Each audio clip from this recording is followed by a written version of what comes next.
Hi guys, so this is the second revision question that we have, which though may appear simple, for many it could be a little confusing.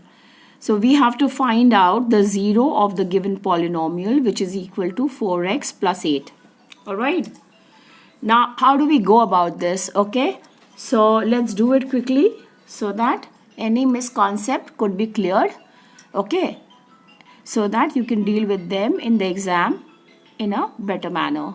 Okay, so as per the question, what do we have a polynomial equals to?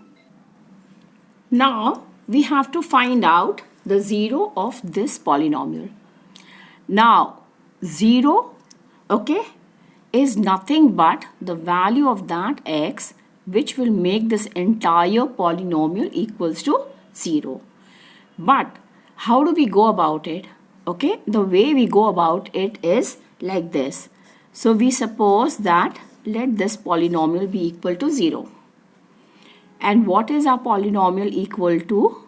Is 4x plus 8, which will be equal to 0. In the next step, we write 8 will go to the other side as minus 8. Therefore, x alone would be minus 8 divided by 4, which is equal to minus 2. Alright guys, now having got this, okay, we know that we have found our 0. And why so? How do we validate this? Because when we put the value of minus 2 in the above polynomial, say 4 multiplied by minus 2 would give me minus 8. So let me just show you, okay? So answer is minus 2 is the 0 of px equals to 4x plus 8, right? Which means what? You don't have to show this, but this is for you to understand what exactly we mean by 0, okay? So 4 multiplied by minus 2 plus 8, which is equal to minus 8 plus 8, we cancel and we get a 0 over here.